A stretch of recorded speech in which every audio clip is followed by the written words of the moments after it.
శుభోదయం శుభ సమయం. తేదీ ఫిబ్రవరి 15, 2026. సంవత్సరం శ్రీ విశ్వావసు సంవత్సరం. ఆయనం ఉత్తరాయణం. ఋతువు శిశిర ఋతువు. మాసం మాఘమాసం. పక్షం బహుళపక్షం. తిథి త్రయోదశి. సాయంత్రం 4:26 వరకు. వారం ఆదివారం. భానువాసరే. నక్షత్రం ఉత్తరాషాఢ. రాత్రి 7:31 వరకు.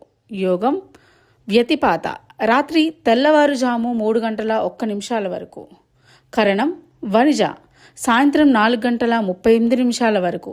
వర్జ్యం రాత్రి 11:44 నుండి 1:25 వరకు.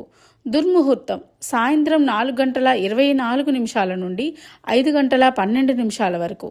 అమృతకాలం మధ్యాహ్నం 12:50 నుండి 2:33 వరకు. రాహుకాలం సాయంత్రం 4:30 నుండి 6 గంటల వరకు. యమగండం కేతుకాలం మధ్యాహ్నం 12 గంటల నుండి 1:30 వరకు. సూర్యరాశి కుంభం. చంద్రరాశి మకరం. సూర్యోదయం 6:46. సూర్యాస్తమయం 6:14.